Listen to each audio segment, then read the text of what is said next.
Hi, everyone. Hi, Brent. Hey, Colin. Hey, I have a question I've been wanting to ask people, I guess in general, yourself too.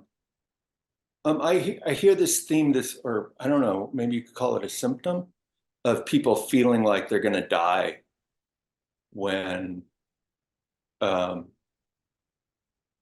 on this path, like with Kundalini. I've heard it from, I think someone in this group mentioned it. Um, I know a person I know, my hairdresser, who has an awakened Kundalini, she went through the process of feeling like that. She kept on saying, I felt like I was going to die. I felt like I was going to die. And then a spiritual teacher I heard, yeah, Matt Kahn, he said it too. But I don't know if there's anyone here or Brent yourself. Like, what are they talking about? Is that like a mental thing or physical thing? Both? Yeah, it's a great question. And others, if you have something to relate there for Colin, please type in the chat.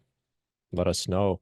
It seems that this experience of dying or impending death is quite universal, and I think it can take many flavors. Um, so in the big picture, we can say that one of the aims of the Kundalini process is to bring us into, to know the immortal, to know the eternal, to know that which is beyond birth and death, which is spirit. And so this feeling of as if you are dying or that you might die or as if you have died, this theme of death arises. Uh, and it's on the other side of that experience that we say, okay, who I am is beyond death. But we have to move through that whole experience to really discover it and know it.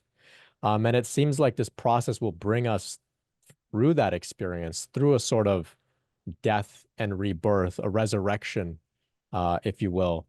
Um, so for some, I can imagine that they're brought close to this feeling by some physical sort of sensation or like sickness or some sort of deep emotional experience that feels somewhat like death. Like the body cannot handle the intensity of this experience, be it energetically, be it something physical, be it something emotional or psychological. Of course, there's a theme of the psychological death as well, which is, the death of the separate sense of self, the death of the ego death. These are themes that come up. And so to the ego, it may only understand that its transformation, it can only interpret it as a death. The ego doesn't know much about transformation, right? So a caterpillar thinks I'm dying in the cocoon. It doesn't know that it's being transformed. So it interprets it as a death, right? So this theme is there.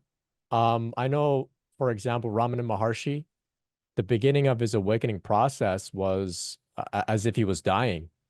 And then there's a subtle description, say, if you look at his biography on Wikipedia, there's a subtle description of an energetic current moving through him, a current flowing through him, something like this. Um, but death was a major theme in his experience. He just couldn't get this idea of death out of his mind. It was like a really big theme in his awakening process.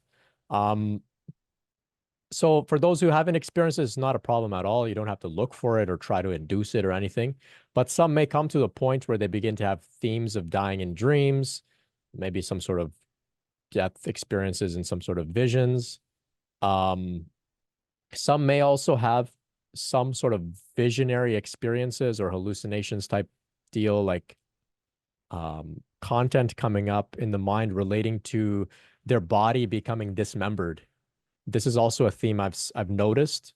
I've heard about it, and I've heard others describing like for some reason they get this vision of like their body being chopped up and like dismembered, and then of course that's death. But then on the other side of that is it's re-put back together in a new way. So that's the death and the resurrection theme. But on this topic of death, I just want to, of course, acknowledge that I think there's a difference between feeling like you're dying versus wanting to die. So if you're wanting to die or wanting some sort of release, of course, it's important to reach out for help. We'll put the spiritual topic aside and, reach out to someone to talk to, whether that's a crisis line, a friend, a family member, therapist, somebody you can trust, okay? Because these themes can come up during this process, and those who care about us can support us. They don't necessarily need to know about Kundalini and energy and stuff. They can support us with just helping us to, remember that we're here to do our mission and not to run away so soon. Of course. So, yeah. No, thanks, Brent. Thanks for all the replies.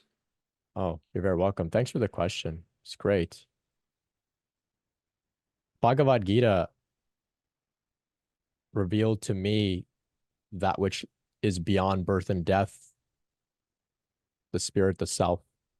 I highly recommend Bhagavad Gita because that's a strong theme in that text as well as death, right? There's a war, people are dying, and Krishna comes and he lays it all out in a beautiful way. Psychedelics as well. I had maybe about 10 years ago, I did like a heroic dose, a 5-gram dose of psilocybin mushrooms in silent darkness. This is Terence McKenna's method, the heroic dose. Anyway, I was presented with the vision of what I could only conceptualize as a vision of all that existed, of all of existence. There was nothing that wasn't included in this vision. So I could see everything, all of the universe and everything beyond, whatever it is. So I understood I was being shown everything. And then a voice, a resounding voice said, "Do you see death anywhere in this picture?" And I looked around at it. I mean, this includes everything. And I said, "I don't see death anywhere here. I don't see it." And so then that voice resounded, "There is no death." Right? So that experience also revealed to me, this theme of death and what the truth of it really is.